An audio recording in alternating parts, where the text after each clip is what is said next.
बोलो condition number 6 में कहाँ कहाँ पे पेयरिंग होगा, आप बताओगे मुझे एक बार। ऐसे मैंने बता दिया था आपको, पर तब भी आप एक बार बताओ कहाँ कहाँ पे पेयरिंग हो सकता है। D4 में हो सकता है, D4 SFL है तो पेयरिंग होगा, D5 SFL है तो D4 D5 D6 D7 D7 में ट्रांसवर्स वाला होता है, तो यहाँ पे फिर से एक्साइटेशन वाला कंसेप्ट लगता है।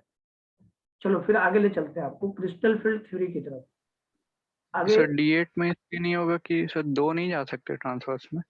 तो नहीं जाते, ट्रांसवर्स में एक्साइट करना पड़ता है, एक्साइट में एनर्जी लगती है, अपने आप एक्साइट नहीं होता है, तो वो एक्साइट हो जाता ठीक है। उसके लिए आपको अभी क्रिस्टल फील्ड थ्योरी से सब कुछ क्लियर हो जाएगा, ठीक है, क्यों ठीक सर, ठीक। एक्साइटेशन होता है। चलो तो क्रिस्टल फील्ड थ्योरी हेडिंग देना है आपको। वीवीटी की बातें लगभग हमने कर ली है, अब हम बात करने जा रहे हैं क्रिस्टल फील्ड थ्योरी। देखो क्रिस्टल फील्ड थ्योरी के साथ ही हम आपको वीवीटी की भी ड्रॉबैक लिखवा देंगे, ठीक है। तो नेक्स्ट हेडिंग है क्रिस्टल फील्ड थ्योरी, और ये इंपॉर्टेंट बहुत है, CFT, क्रिस्टल फील्ड थ्योरी और CFT, और इसको लिख लेना इंपॉर्टेंट, क्रिस्टल फील्ड थ्योरी और CFT, और इसको लिखना है इंपॉर्टेंट।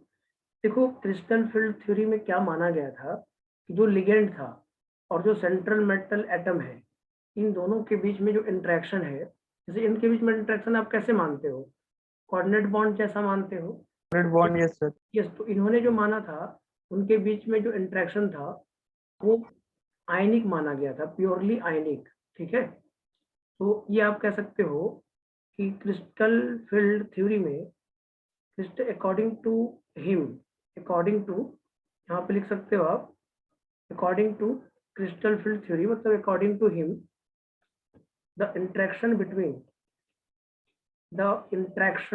बिटवीन, ये भी समझ में आने लगेगा, थोड़ा सा पेशेंस रखिएगा। इंटरेक्शन बिटवीन, सर हिम मतलब साइंटिस्ट है क्या कोई? हाँ क्रिस्टल फील्ड थ्योरी एक कंसेप्ट है, ये तो कोई साइंटिस्ट के द्वारा CFT दिया लिख होगा। दीजिए सर। अकॉर्डिंग टू दिस लिख दीजिए ना, according to this. According to CFT लिख देते हैं, according to crystal field theory the interaction between metal and ligand, metal atom, interaction between central metal atom and ligand is ionic। इनके बीच में interaction जो होता है आयनिक होता है, मतलब इलेक्ट्रोस्टैटिक फोर्स ऑफ अट्रैक्शन होगा। According to crystal field theory the interaction between central metal atom and ligand is ionic. Okay, ligand और सेंट्रल मेटल एटम के बीच में जो इंटरेक्शन होता है वो कैसा होता है, आयनिक होता है। इन्होंने एज्यूम किया था, इनके कारण एज्यूम हुआ था जो सेंट्रल मेटल एटम है, central metal atom is assumed as, central metal atom is assumed as positive point charge, positive point charge assume किया गया था, and ligands are assumed as negative charge. Ligands दो तरह का था ना, एक लिगेंड्स एनायनिक होता है, ज्यादातर लिगेंड्स एनायनिक या फिर न्यूट्रल होता है। तो एनायनिक लिगेंड्स को इन्होंने क्या कहा, एनायनिक लिगेंड्स को इन्होंने नेगेटिव पॉइंट चार्ज बोल दिया। क्या बोल दिया, नेगेटिव पॉइंट चार्ज। अब न्यूट्रल को तो नहीं बोल सकते थे ये नेगेटिव पॉइंट चार्ज, तो न्यूट्रल को डाइपोल का नाम दे दिया गया, डाइपोल। और डाइपोल के बेसिस पे तो ligands are assumed as negative point charge and dipole. Anionic ligand is negative point charge और neutral ligand is dipole. Okay, neutral ligand को इन्होंने डाइपोल का नाम दिया, और सर एनायनिक, यहाँ पे कैटायनिक लिगेंड्स नहीं होंगे? कैटायनिक लिगेंड बहुत जनरल होता है, बहुत थोड़ा सा होता है। कैटायनिक लिगेंड बहुत बहुत रेयर होता है, इसलिए कैटायनिक लिगेंड को भी वो ज्यादा कंसिडर नहीं कर रहे थे, तो कैटायनिक लिगेंड बहुत रेयर होता है। एक NO+ वाला होता है, नाइट्रोसोनियम वाला, यस सर, दो ठो होते हैं सर। और एक हाइड्रोजनियम वाला तो बहुत रेयर आता ही है, कॉम्प्लेक्स यस सर, बहुत रेयर। हाइड्रोजनियम और नाइट्रोसोनियम। तो नाइट्रोसोनियम और हाइड्रोजनियम, इस पे बहुत ज्यादा जिक्र तो है नहीं अपने को, एक दो कॉम्प्लेक्स है। तो क्योंकि कैटायनिक लिगेंड अकेले कभी नहीं होता है, पूरा पूरा कैटायनिक लिगेंड अकेले नहीं होता है, जब भी होता है उसके साथ न्यूट्रल लिगेंड भी होता है। अब देखिएगा कभी भी आप कोई भी ऐसा कॉम्प्लेक्स नहीं देखिएगा जिसमें पूरा का पूरा कैटायनिक लिगेंड ही हो, तो ऐसा होता नहीं है, जनरली आपके कैटायनिक लिगेंड के साथ न्यूट्रल लिगेंड प्रेजेंट होता है, तो फिर उन्होंने न्यूट्रल लिगेंड के साथ डाइपोल कंसीडर कर लिया, जिसके बेसिस पे उन्होंने ये बताया कि जो सेंट्रल मेटल एटम है उसको एज्यूम करो as a positive point charge, और जो लिगेंड्स है उसको एज्यूम करो एनायनिक लिगेंड के लिए नेगेटिव पॉइंट चार्ज, और न्यूट्रल लिगेंड के लिए डाइपोल कंसीडर करो। बात समझ में आ रहा है क्या ये बात? ये बात एक क्रिस्टल फील्ड थ्योरी में बताई गई, जिसमें इंटरेक्शन को आयनिक बताया गया। कैसा बताया गया? आयनिक बताया गया, आयनिक लेकर चला गया। तो according to crystal field theory the interaction between central metal atom and ligand is ionic. Central metal atom is assumed as positive point charge. ऐसा इसलिए किया गया क्योंकि आप भी समझदार हो, अगर सेंट्रल मेटल एटम जो होता है वो कुछ इलेक्ट्रॉन को लॉस करता है, जिसका मतलब ऑक्सीडेशन स्टेट से होता है, और ऑक्सीडेशन स्टेट का मतलब ये पॉइंट पॉजिटिव पॉइंट चार्ज हो गया। लिगेंड्स दो तरह का मेन होता है, एक एनायनिक और एक न्यूट्रल। कैटायनिक भी होता है बट वो न्यूट्रल के साथ ही आता है या एनायनिक के साथ ही आता है, अकेले कभी नहीं आता, इसलिए उन्होंने ज्यादा कंसिडर नहीं किया कैटायनिक लिगेंड को। तो ये कुछ बातें यहाँ पे हो गई। अब यहाँ पे देखो, जो सेंट्रल मेटल एटम है पॉजिटिव चार्ज है, जैसे कि बोला गया पॉजिटिव पॉइंट चार्ज बोला गया, ये किसको बोला गया? उन्होंने सेंट्रल मेटल एटम को बोला। और लिगेंड को नेगेटिव चार्ज, मतलब लिगेंड जैसे आपका अगर एनायनिक लिगेंड था तो एनायनिक लिगेंड को उन्होंने क्या बोला? Negative charge. तो इनके बीच में क्या है? इंटरेक्शन है कि नहीं है? बताओ। या और न्यूट्रल लिगेंड को उन्होंने क्या बोला? डाइपोल बोला। डाइपोल का मतलब क्या होता है? एक तरफ प्लस माइनस प्लस होता है ना डाइपोल। डाइपोल का मतलब दोनों चार्ज होता है, माइनस प्लस। यस सर, इस साइड माइनस बन जाएगा तो बस प्लस के लिए माइनस बन जाएगा, तो डाइपोल हो गया। इसके लिए ये डाइपोल जो बोला गया वो किसके लिए बोला गया? Neutral ligand. तो ये बातें हुई और ये इंटरेक्शन को आयनिक बताया गया। देखो पॉजिटिव चार्ज नेगेटिव चार्ज के बीच में इंटरेक्शन कैसा होता है? आयनिक ही होता है। पॉजिटिव चार्ज और नेगेटिव चार्ज के बीच में इंटरेक्शन कैसा होता है? आयनिक ही होता है। तो उन्होंने आयनिक को समझाया। ठीक, अब एक बात मुझे समझाओ आप, अगर मान लीजिए जब मैं मेटल एटम को लाऊंगा एनायनिक लिगेंड के पास, तो सही बात है कि इंटरेक्शन जो होगा वो आयनिक होगा।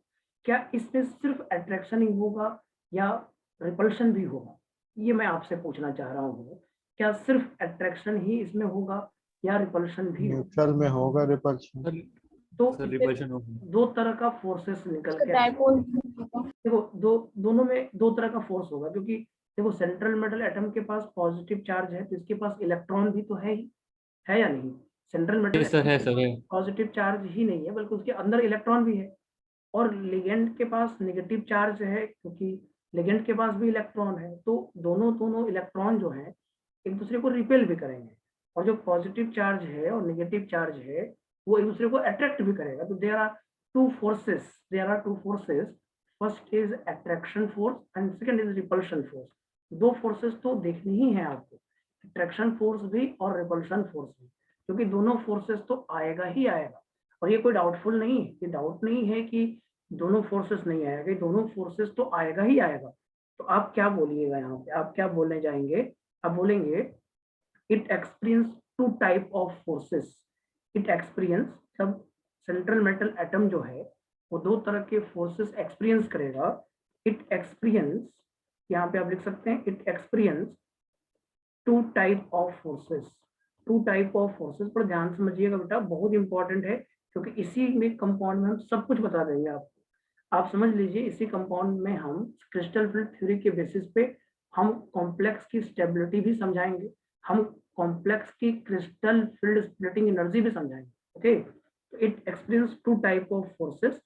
First is attraction force, first is attraction force जो आपको सामने दिख रहा है, अट्रैक्शन फोर्स का मतलब ये होगा। और second is repulsion force. First is attraction force और second is repulsion force. Okay, attraction force कैसे हुआ? Central metal atom positive, ligand negative, इनके बीच में अट्रैक्शन हुआ जैसा कि दिख रहा है। तो अट्रैक्शन फोर्स कैसे देखे आप? अट्रैक्शन फोर्स देखिए, अट्रैक्शन फोर्स कैसे दिखा? तो ध्यान से समझना थोड़ा सा। अट्रैक्शन फोर्स जो दिखा वो पॉजिटिव सेंट्रल मेटल एटम और लिगेंड नेगेटिव, लिगेंड नेगेटिव, इसके बेसिस पे ये अट्रैक्शन आपको दिखा। कैसे अट्रैक्शन बोलने के लिए क्या बोलोगे? अट्रैक्शन बोलोगे positive charge and negative charge. Okay, positive charge and negative charge attraction होता है, एक पॉजिटिव एक नेगेटिव। तो इसके बीच में क्या हो गया? अट्रैक्शन हो गया। और उसके बाद सेंट्रल मेटल एटम का पॉजिटिव चार्ज और लिगेंड का नेगेटिव चार्ज, यहाँ पे आपको बोलना होगा। तो ये बोल सकते हो आप, ऐसे बोलोगे attraction between positive charge on central metal atom and negative charge on ligand पे नेगेटिव चार्ज और positive charge central metal atom पे अट्रैक्शन फोर्स हुआ। बहुत सिंपल वे में बात कर रहा हूँ मैं, ये बात तो समझ में आता है भाई। दूसरी बात है क्या हुई? दूसरी बात ये हुई कि जो डी ऑर्बिटल होता है, डी ऑर्बिटल मेनली 4 लोब वाला होता है, जैसा कि आप जानते हो 4 लोब वाला होता है। तो इसमें इलेक्ट्रॉन भी तो है ही, ऐसे इलेक्ट्रॉन होता है। और लिगेंड के पास भी तो इलेक्ट्रॉन है। लिगेंड मान लो ये लिगेंड आपने लिया है, इसके पास भी इलेक्ट्रॉन है कि नहीं? लिगेंड के पास भी इलेक्ट्रॉन है और सेंट्रल मेटल एटम के पास डी इलेक्ट्रॉन है। तो इनके बीच में क्या होने लगेगा? रिपल्शन होगा कि नहीं होगा? इनके बीच में क्या होगा? रिपल्शन होगा। इसको बोलेंगे रिपल्सिव फोर्स, रिपल्शन। तो यहाँ पे फोर्स कौन सा हो गया? Repulsion force. रिपल्शन फोर्स कैसे लगा? रिपल्शन फोर्स लगा, repulsion force between D electron of CMa and the electron of ligand.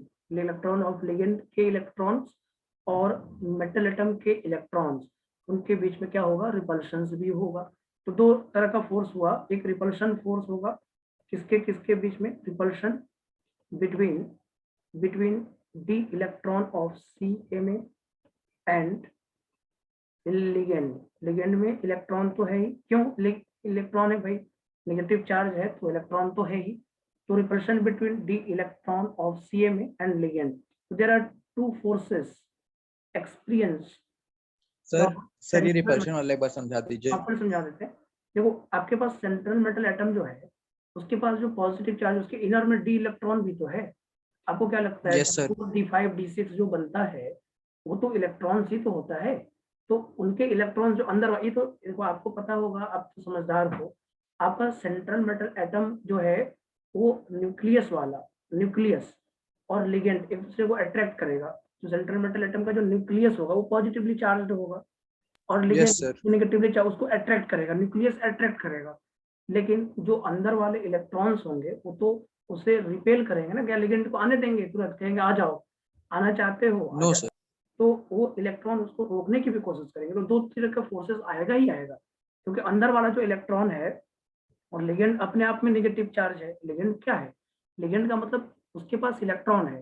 तो उसके इलेक्ट्रॉन और डी इलेक्ट्रॉन वाले जैसे घर में लोग रहते हैं, तो घर में क्या होता है? स्थिति ऐसी होती है कि घर के जो अंदर वाले लोग होते हैं, वो एक सदस्य ऐसा होता है जो बाहर से एक लोगों को लाना चाहता है। तो घर वाले अंदर वाले विरोध करते हैं ना, कहते हैं भाई नहीं आने देना है। घर वाले लोग उसको विरोध करते हैं, लेकिन क्योंकि वो इतना ज्यादा ताकतवर होता है कि वो उसको ले आता है, क्योंकि उसका पूरा पावर उसी का चल रहा होता है। तो यहाँ पे भी वही सेम कंडीशन लग रहा है। देखो, जो न्यूक्लियस है वो तो पॉजिटिवली चार्ज है, तो वो तो उसको अट्रैक्ट करने की कोशिश करेगा। लेकिन साथ ही साथ जो उसके इलेक्ट्रॉन्स है, इनर इलेक्ट्रॉन्स, वो उसको रिपेल करने की भी कोशिश करेंगे। तो ये दोनों फिनोमेना साथ में चलता रहेगा, और भारी जो हो जाएगा वही हो जाता है। जैसे आप कभी भी अपने केमिकल बॉन्डिंग के अंदर भी पढ़ा है कि 2 तरह के फोर्सेस होते हैं, लेकिन बॉन्ड फॉर्मेशन में जो अट्रैक्टिव फोर्स जब रिपल्सिव फोर्स से ज्यादा हो जाता है तो बॉन्ड बनता है। ऐसा नहीं कि वहां पर रिपल्सन होता ही नहीं है, ऐसा नहीं होता है। हर एक वो Yes, sir, जगह होता है रिपल्सन रिपल्शन। होता है। तो रिपल्सन तो हर जगह होता है, लेकिन क्या होता है कि अट्रैक्शन इतना ज्यादा डोमिनेंट रहता है कि रिपल्शन को हम छोड़ देते हैं, ऐसे ही हम सोचते हैं।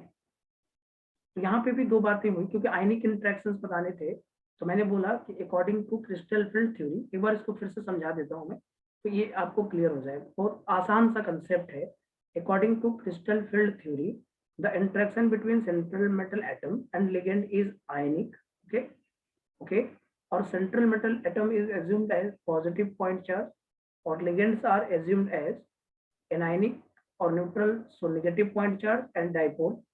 Central metal atom positive point charge and ligand is a negative, So positive and negative attract with each other. So attraction between positive charge on CMA and negative charge on anionic ligand. Okay, तो यही बात मैंने यहाँ पे बोला है. It explains two type of forces. First is attraction and the second is repulsion. Attraction force, positive CMA and negative ligand, and repulsion, the d electron of CMA and ligand, negatively charged ligand के बीच में. There are two forces, attraction force and repulsion. Okay, समझ में आया है बात समझ में आया क्या? Yes, sir. एकदम बढ़िया. अब यहाँ से अगला पॉइंट पे हम चलेंगे. तो जो डिजेनरेट, हम लोग जानते हैं डी ऑर्बिटल्स कैसे होते हैं. ऑल आर डिजेनरेट मानते हैं ना आप. जो dxy होता है, जैसे d की कितने ऑर्बिटल्स होते हैं, d सबसेल में कितने ऑर्बिटल्स होते हैं? 5. dxy, पांच होते हैं। dxz, dyz, dx square y square और dz स्क्वायर. 2 एक्सियल Yes, होते हैं और 3 नॉन एक्सियल होते हैं. थोड़ा सा डिजेनरेट डी ऑर्बिटल की बात कर लेते हैं आपसे, क्योंकि यहीं पे कहानी शुरू होता है आपका. आपके पास जो डी ऑर्बिटल्स होते हैं वो डिजेनरेट होते हैं ना. डिजेनरेट क्यों होते हैं वो? Yes, sir. क्योंकि डिजेनरेट का मतलब होता है, डिजेनरेट डी ऑर्बिटल का मतलब होता है इक्वल एनर्जी ऑर्बिटल्स ना. डिजेनरेट डी ऑर्बिटल, और इसका मतलब हो गया इक्वल एनर्जी. इनकी एनर्जी सेम होती है, उसको डिजेनरेट बोलते हैं. डिजेनरेट का मतलब क्या होता है? इक्वल एनर्जी वाले ऑर्बिटल्स. डिजेनरेट डी ऑर्बिटल मतलब इक्वल एनर्जी. ओके, अब आपके पास डिजेनरेट डी ऑर्बिटल 5 होता है. कौन कौन होता है भाई? थोड़ा सा एक बार बात कर ले आपसे, क्योंकि मुझे उसकी जरूरत पड़ेगी, इसीलिए बात कर रहा हूँ. आपके पास 3 जो होता है वो नॉन एक्सियल होता है. एक dxy होता है, नॉन एक्सियल dxy. उसके बाद कौन होता है? एक dxz ले लो आप, dxz. सब एक ही तरह से बना लो. यहाँ पे x एक्सिस कर दो, इसको z एक्सिस कर दो. ये dxz हो गया. ये पता है आपको? ऐसे एक बार इसलिए बता रहे हैं क्योंकि हमें इसी पे काम करना है ना, इसीलिए बता रहे हैं. इसके बाद आपके पास अगला ऑर्बिटल है dyz. ये y ऑर्बिटल ले लो, एक्सिस ले लो. तो ये dyz, ये 3 जो होते हैं नॉन एक्सियल ऑर्बिटल्स होते हैं. 3 आर नॉन एक्सियल ऑर्बिटल. ये नॉन एक्सियल ऑर्बिटल होते हैं, नॉन एक्सियल ऑर्बिटल होते हैं. ठीक. और 2 जो होता है इसमें एक्सियल होता है. एक dx स्क्वायर y स्क्वायर और एक dz स्क्वायर. शायद आपने सुना होगा, dx स्क्वायर y स्क्वायर होता है एक. ये आपका dx स्क्वायर y स्क्वायर है. ये dxy है, इसका मतलब ये है dx स्क्वायर y स्क्वायर.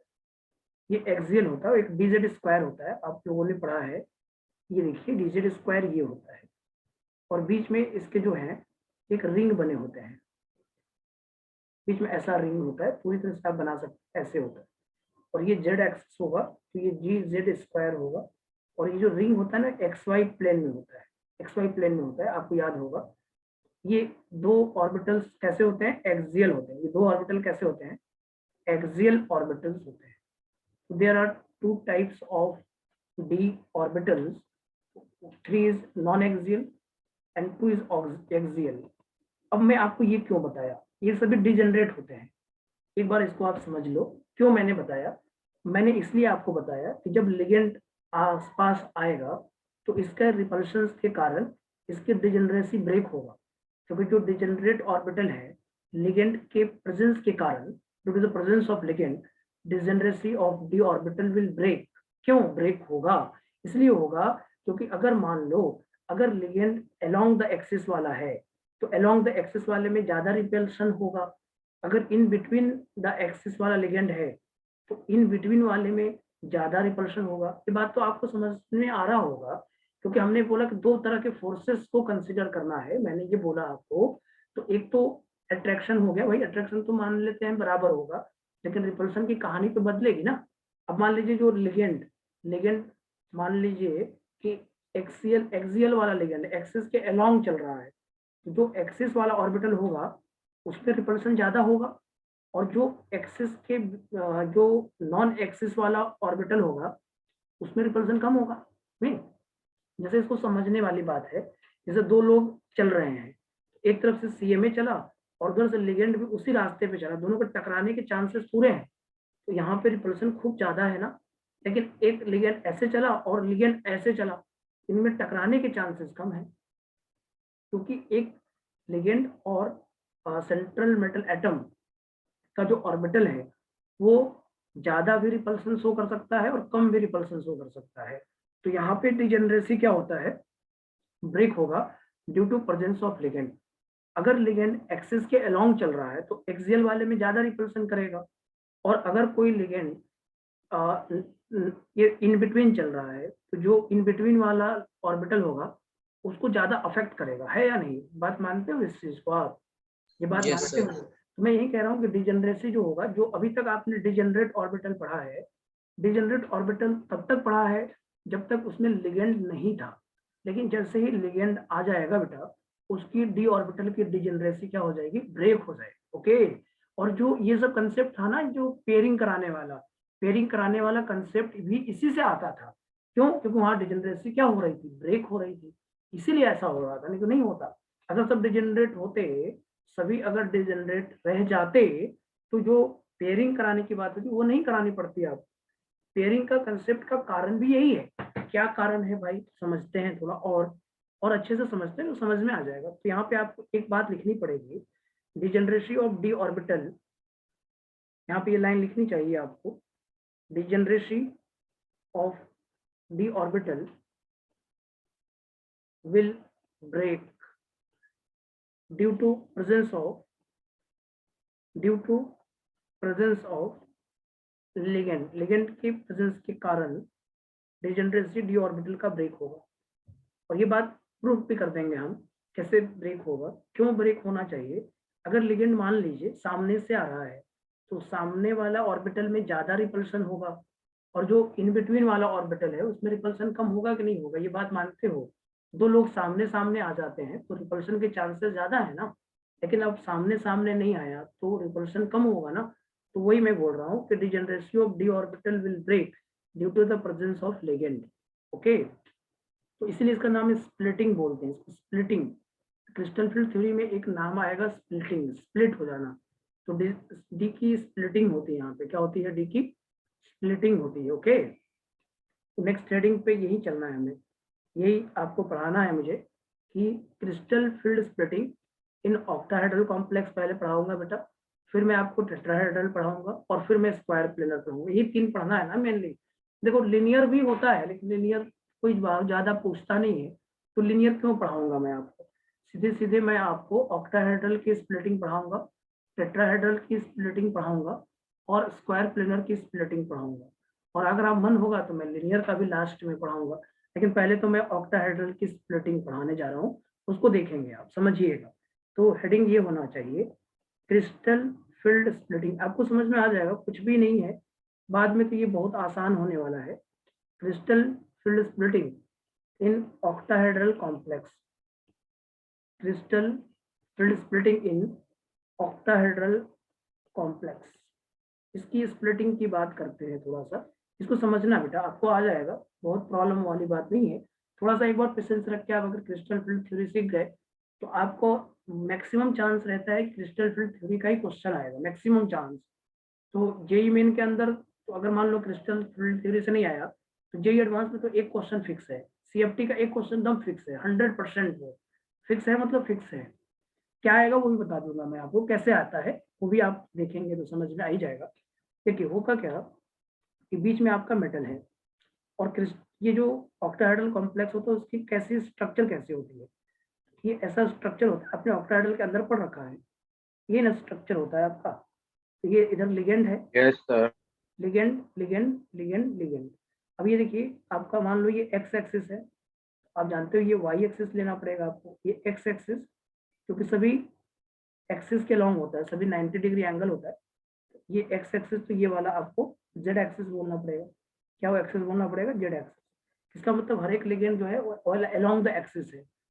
क्या लगता है आपको कौन सा ऑर्बिटल में रिपल्सन ज्यादा होगा? तो आप कहेंगे sir D X square Y square और डी जेड स्क्वायर, इन दो में रिपल्सन ज्यादा होगा। क्यों होगा? क्योंकि लिगेंड अलोंग द एक्सिस है और ऑर्बिटल भी अलोंग द एक्सिस है। तो इसमें दो तरह की बातें हो गई कि नहीं हो गई? देखो आप खुद सोचो, आपको यहाँ पे क्या लिखना पड़ेगा। पहला पॉइंट ये होगा कि D X square Y square and D Z square, D X square Y square and D Z square, experience more repulsion, experience more repulsion. क्यों भाई, क्यों ये ज्यादा रिपल्सन एक्सपीरियंस करेगा? क्योंकि because dx square y square, because dx square y square and dz square are axial orbitals, and ligands are present along the axis. Ligands are present along the axis, इसलिए ये ज्यादा repulsion show करेगा. dx square y square and dz square experience more repulsion because dx square y square and dz square are axial orbitals and ligands are present along the axis. It means the energy of dx square y square and dz square will be higher than expected. जो expectation था उससे थोड़ा ज्यादा ही हो जाएगा. क्यों? क्योंकि repulsion ज्यादा हो गया तो एनर्जी भी क्या हो जाएगी, थोड़ी सी उठ जाएगी. नहीं, पोटेंशियल एनर्जी की मैं बात कर रहा हूँ आपसे. पोटेंशियल एनर्जी की जब मैं बात कर रहा हूँ तो वो एनर्जी उठेगी. तो मैं इसका मतलब ये हुआ कि it means the dx square y square and dz square will more energy than expected बोल सकते हो. तो यहाँ पे लिख सकते हैं it means dx square y square and dz square will more energy, या will higher energy, will more energy than expected. Expected से dx square y square dz square की जो एनर्जी है वो ज्यादा हो जाएगी ना. देन एक्सपेक्टेड लिख लीजिए यहाँ पे. क्या ये बात समझ में आ रहा है आपको? इसमें दो ऑर्बिटल की एनर्जी ज्यादा हो गई. क्यों हो गई? क्योंकि आपको जो लिगेंड दिख रहा है वो अलोंग द एक्सिस दिख रहा है और dx square y square dz square along the axis है. तो दोनों सामने सामने आएंगे. जब सामने सामने आएंगे तो रिपल्सन के चांसेस ज्यादा होगा ना. दो इलेक्ट्रॉन एक दूसरे के पास आ रहा है और सामने है तो रिपल्शन तो ज्यादा होगा. तो dx स्क्वायर y स्क्वायर और dz स्क्वायर ये एक्सियल ऑर्बिटल्स है. इसका मतलब ये हुआ कि energy will be higher than expected. So इन ऑर्बिटल्स में एनर्जी क्या होगा, एक्सपेक्टेड से ज्यादा हो जाएगा. ओके, क्लियर है? और अब दूसरा पॉइंट क्या लिखेंगे? दूसरा पॉइंट क्या लिखोगे आप? जो dxy है, dyz है एंड dxz है. dxz है, ये क्या होगा? ये इन बिटवीन होता है. तो dxy, dyz and dxz experience less repulsion. ऐसा क्यों? क्योंकि because they lie in between the axis,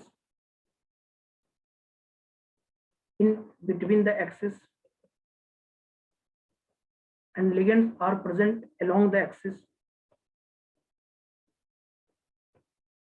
Ligands are present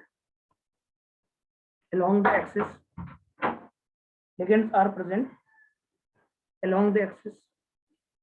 It means energy will be lower than expected.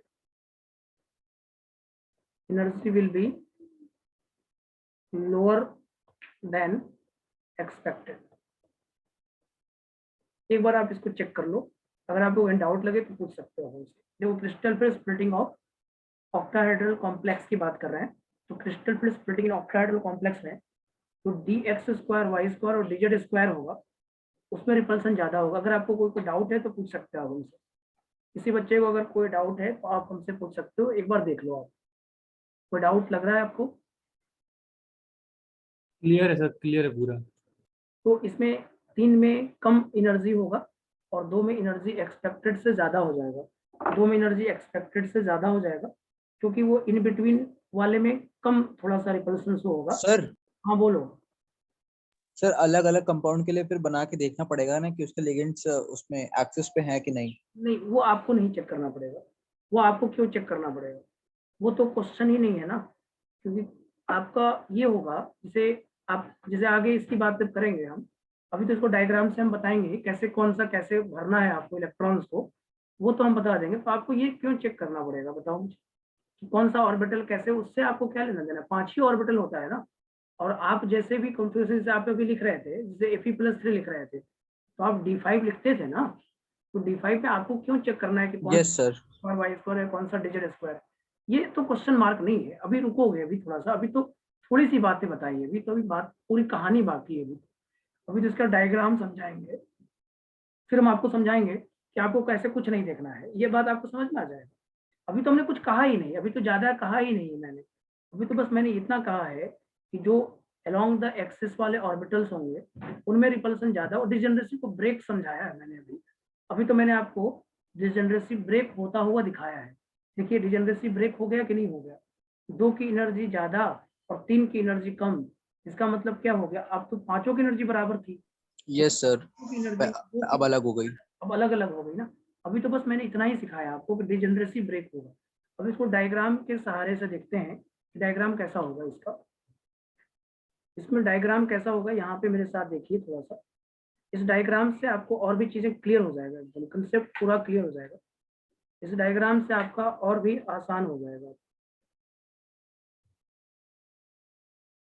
ये डायग्राम में आप ले चलिए। इसमें आप लिखिएगा पोटेंशियल एनर्जी, और इधर लिखिएगा रिएक्शन प्रोग्रेस लिखिएगा। इधर आप रिएक्शन प्रोग्रेस लिखिएगा। ओके। अब आपको पता है कि अगर मान लो पहले लिगेंड नहीं था, इन एब्सेंस ऑफ लिगेंड, तो जितने भी ऑर्बिटल्स थे वो कैसे थे, डिजेनरेट थे। All D orbitals are degenerate, मानते हैं ना। पहले तो लिगेंड नहीं था तो डिजेनरेट था ये, डिजेनरेट ऑर्बिटल्स। डिजेनरेट क्यों था, क्योंकि इसमें एनर्जी सबकी क्या थी, बराबर थी। तो ऑल आर डिजेनरेट, ये मानते थे आप। पहले क्या था, डिजेनरेट ऑर्बिटल्स था कि नहीं था, बताओ। Yes sir. ये तो आपको समझ में आ जाएगा। देखो थोड़ा सा एसेंशियली देखना होगा। पहले ये डिजेनरेट ऑर्बिटल्स था, उसके बाद हुआ क्या होगा, उसके बाद ये हुआ कि जब लिगेंड आया, तो लिगेंड आने से इसकी एनर्जी थोड़ी बढ़ी होगी। नहीं, कैसे बढ़ा होगा, थोड़ा सा ध्यान से समझिएगा। मैं पहले बताता हूँ डायग्राम, उसके बाद फिर इसको एक्सप्लेन करता हूँ। तो पहले जो है एनर्जी थोड़ी सी बढ़ गई, ये लेकिन रहा डिजेनरेट ही। इसको बोलते हैं average energy of D orbital in spherically symmetrical. ये क्या मतलब है, अभी समझाते हैं बेटा। अभी थोड़ा सा पैसेज रखिएगा। अभी average energy of D orbital in spherically symmetrical, in spherically symmetrical, ये क्या होता है। स्फेरिकली सिमेट्रिकल ऐसे हाइपोथेटिकल कंसेप्ट होता है, ये कोई रियल कंसेप्ट तो नहीं है। इसका मतलब ये हुआ कि एक स्फेरिकल, मान लो एक लिगेंड जो है, ऑर्बिटल जो है, वो स्फेरिकल है, स्फेरिकल जैसा मान लेते हैं, होता है ये भाई, स्फेरिकल एटम स्फेरिकल होता है। तो उसमें क्या हुआ कि लिगेंड जो है वो सब तरफ से आ रहा है, चारों डायरेक्शन से आ रहा है पहले, लेकिन चारों डायरेक्शन से आ रहा है। अब खुद देखो क्या होने वाला है। अब क्या लगता है आपको, अगर चारों डायरेक्शन से लिगेंड आ रहा है, सभी तरफ से लिगेंड आ रहा है, तो किसी की भी एनर्जी ना ज्यादा होगी और ना किसी की एनर्जी कम होगी। चारों डायरेक्शन सब तरफ से लिगेंड आ रहा है, तो फिर यस सर। जिसको बढ़ना है उतना ही बढ़ेगा। तो अगर लिगेंड आया तो रिपल्सन तो होगा, लेकिन पांचों साथ में जाएंगे, पांचों में ज्यादा कम नहीं होगा, किसी में कम किसी में ज्यादा नहीं होगा, क्योंकि सब तरफ से लिगेंड आ रहे हैं। तो स्फेरिकली सिमेट्रिकल शब्द हो गया है। स्फेरिकली सिमेट्रिकल का मतलब ये हुआ कि लिगेंड जो अप्रोच कर रहा है वो चारों डायरेक्शन से कर रहा है, और चारों डायरेक्शन से कर रहा है तो कोई कम नहीं कोई ज्यादा नहीं, सीधी सी बात। तो पांचों की एनर्जी एक साथ बढ़ेगी, है या नहीं, पांचों की एनर्जी एक साथ बढ़ेगी। अब क्या होगा, जब लिगेंड अलोंग द एक्सिस से आएगा, तो उस बेसिस पे आपका अगली वाली पार्ट में जब हम बात करेंगे बेटा, तो D X square Y square और डिजेड स्क्वायर की एनर्जी ज्यादा बढ़ेगी अगर वो अलोंग द एक्सिस आएगा। तो स्फेरिकली सिमेट्रिकल जो है वो जो लिखा जाता है वो हाइपोथेटिकल होता है, और D X Y D Y Z की एनर्जी जो होगी वो थोड़ी कम बढ़ेगी बेटा। और ये बात आपको समझ भी आ रहा होगा कि डी एक्स वाई डी, ये वाला जो गैप है बेटा, ये वाला जो लिखेंगे हम, वो क्या लिखेंगे, ये आएगा D X Y D Y Z और डी एक्स जेड, यही तो होगा। ये है D X Y D Z D Y Z और डी तो एक्स। कम हो जा रही है, कम होगी, कम होगी तो नहीं। आपने बोला कम बढ़ेगी। तो हमने बोला कि D X Y D Y Z और डी एक्स जेड का कम होगा ना, क्योंकि यस सर, इन सब कम In होगी, between है ना, एक्सेस पे नहीं होता है। एक्सिस के अलॉन्ग नहीं है ना ये। अब आप देखिए पहले स्फेरिकली सिमेट्रिकल था तो सभी डायरेक्शन से आ रहा था लिगेंड, तो सब बराबर बढ़ा। अब इन बिटवीन वाला तो कम ही ना बढ़ेगा भाई, इन बिटवीन वाला तो घटेगा ना, बढ़ेगा कैसे फिर? इन बिटवीन वाला घट जाए। Yes sir. देखो एक चीज सिंपल सी बात है, एक सिंपल सी बात समझो। सर ये जो बीच वाला ग्राफ है हाँ सर, जो सेकंड वाले में प्लेन हो गया है, हम्म, उसके पैरेलल हो गया है रिएक्शन प्रोसेस के, तो सर वो वाला हो जाएगा जब चारों तरफ से, मतलब हर तरफ से इक्वल इक्वल symmetrical, लिगेंड्स हाँ। आ रहे हैं। और फिर जब और जो एक्सिस के अलोंग आ रहे हैं, फिर जो उसके आगे वाला ग्राफ हो जाएगा ना। और मैंने ये भी बात बोली थी, जो थोड़ा सा कंफ्यूजन अभी आपको बच्चों को हुआ है, उसका एक देखो, ये डिजेनरेट विदाउट लिगेंड वाला था, उससे ऊपर है, देखो ये ऊपर है कि नहीं है, इससे ऊपर है ये, देखो dx बाई डिवाइडेड dx, इससे तो ऊपर है ना। जब लिगेंड यस सर, यस। आने से एनर्जी हाँ सर। बढ़ेगी, एनर्जी बढ़ेगी। आप खुद सोचिए ना, आप खुद सोचिए, अगर along द एक्सिस आया तो उसमें एनर्जी ज्यादा बढ़ेगा ना, और इन बिटवीन वाले में तो कम हो जाएगा, इन बिटवीन वाले में तो कम हो जाएगा ना। यहाँ तक आप पहुंच गए थे, यहाँ तक आप पहुंच गए थे, तो आप यहाँ पे कैसे पहुंच गए? यहाँ पे आपको ये पता था कि लिगेंड चारों डायरेक्शन से अप्रोच कर रहा था, तो दिक्कत नहीं था, यहाँ पहुंच गए। लेकिन अगर आपको पार्टिकुलरली ये बोल दिया जाए कि आपका along द एक्सिस से लिगेंड आ रहा है, तो along द एक्सिस वाला ऑर्बिटल में एनर्जी ज्यादा बढ़ेगा ना, और इन बिटवीन वाले में बढ़ेगा ही नहीं, कम बढ़ेगा। और कम बढ़ने का मतलब इससे आप तुलना कर रहे हैं तो बढ़ रहा है, देखो। लेकिन इससे तुलना करेंगे तो घटेगा ना, इससे तुलना करोगे तो ये यस ये है या नहीं? वो भी ठीक है। ये बीच वाला ग्राफ इसलिए उठा है क्योंकि सर वो लेजेंड आया है इसलिए। लिगेंड के आने से हुआ है, लिगेंड आने से ये ऊपर बीच वाला जो है ना, वो थोड़ा सा एनर्जी ज्यादा हो जाएगा ना, क्योंकि लिगेंड आएगा यस तो सर, ठीक। चारों डायरेक्शन से आएगा, तो रिपल्सन तो होगा ही ना। तो चारों डायरेक्शन से आ रहा है, इसलिए रिपल्सन बराबर हो रहा है या नहीं? अगर चारों डायरेक्शन से आ रहा है तो रिपल्सन बराबर हो रहा है, क्योंकि हर एक लोगों के पास लिगेंड उसी तरह से पहुंच रहा है। तो कहा जाता है, जैसे एक ऐसी छोटी सी बात समझो, एक छोटी सी बात समझो, मान लो जैसे एक आदमी, मान 5 लोग हैं, मान लो सपोज करो 5 लोग हैं, और उस पे कुछ बदमाशों ने उस पे अटैक कर दिया, और चारों डायरेक्शन से अटैक किया। सोचो अगर वो चारों डायरेक्शन से अटैक किया तो क्या होगा कहानी? चारों डायरेक्शन से अटैक किया तो सभी लोग एक तरह से भागेंगे, है या नहीं? चारों डायरेक्शन से अटैक किया, तो चारों डायरेक्शन से अटैक किया है, तो फंसेंगे तो चारों लोग फंसेंगे, जितने लोग हैं भागने वाले वो सब फंसेंगे, पूरे के पूरे एक बराबर फंसेंगे। यस सर, एक साथ फंस जाएंगे। वो चारों तरफ से घेर लिया उनको। लेकिन अब आप सोचो 5 लोग हैं, और 5 लोग में कुछ लिगेंड्स जो आए वो इन बिटवीन से आए, और कुछ लिगेंड्स अलोंग द एक्सिस से आए। तो अलोंग द एक्सिस वाले जो लिगेंड्स हैं, वो अलोंग द एक्सिस वाले ऑर्बिटल को जल्दी पकड़ेंगे, है या नहीं? तो उनके बीच में रिपल्सन ज्यादा होगा कि नहीं होगा? अलोंग द एक्सिस वाले जो ऑर्बिटल्स होंगे, और जो लिगेंड अलोंग द एक्सिस से आ रहा होगा, उसमें रिपल्सन ज्यादा करेगा, और इन बिटवीन वाले में कम होगा। तो यही मैं बोल रहा हूँ आपको, यही मैं बोल रहा हूँ, इस तरह से होगा, और स्फेरिकल सिमेट्रिकल में एक जैसा होगा, एनर्जी तब भी बराबर होगा। लेकिन अब आप देखिए, जो गैप बनेगा, यहाँ का जो गैप बनेगा, इनके बीच का जो गैप आता है, ये जो गैप है और ये गैप है, टोटल गैप की बात करें, और ये टोटल गैप, इन दोनों के बीच का जो गैप होता है, इन दोनों के बीच का जो गैप होता है, ऊपर वाला और नीचे वाले को, इसको डेल्टा नॉट बोलते हैं। इसको बोलते हैं क्रिस्टल फील्ड स्प्लिटिंग एनर्जी, और ओ का मतलब होता है ऑक्टाहेड्रल। ओ का मतलब क्या होता है? ऑक्टाहेड्रल। डेल्टा नॉट का मतलब होता है crystal field splitting energy of octahedral complex. ये क्या होता है? Crystal field splitting energy of octahedral complex. समझ में आ रहा है क्या क्या कह रहा हूँ मैं? समझ में आ रहा है ये बात? तो वही Yes, डेल्टा sir. नॉट क्या बेटा? सर, मतलब इसी डिफरेंस को कह रहे हैं। इस डिफरेंस को, जो ऊपर और नीचे के बीच का जो डिफरेंस है, उसको डेल्टा नॉट बोलते हैं। और इससे आप इसका डिफरेंस लोगे तो ये ऊपर उठा है, इसको बोलते हैं +3/5 डेल्टा नॉट, और नीचे गया है तो -2/5 डेल्टा नॉट, और दोनों का सम मिला दोगे तो डेल्टा नॉट हो जाएगा। ओ स्टैंड्स फॉर ऑक्टाहेड्रल होता है। तो डेल्टा नॉट को क्या बोलेंगे? Crystal field. अभी बहुत सारी बातें अभी करनी है मुझे, तो थोड़ा सा और रुकिएगा आप। Crystal field splitting energy of octahedral, of octahedral तो कॉम्प्लेक्स। बाद में थोड़ा नोट करने दे अब दीजिएगा। यहाँ नोट करने देंगे, अभी तो नोट कराएंगे ही आप। तो डेल्टा नॉट का मतलब होता है crystal field splitting energy of octahedral complex. Okay, crystal field splitting energy of octahedral complex. Clear है? ये बातें समझ में आ रही है क्या? Yes, sir. समझ में आ रही है आपको? Crystal field splitting energy on octahedral complex, okay, is it clear? Clear है सर, क्लियर है। Yes, sir. तो पहले आपको समझनी पड़ेगी, इतनी बातें आपको पहले समझनी पड़ेगी, तब जाकर ये कंसेप्ट अच्छा होगा आपका। डेल्टा नॉट का मतलब होता है crystal field splitting energy of octahedral complex, crystal field splitting energy of octahedral complex, okay, is it clear?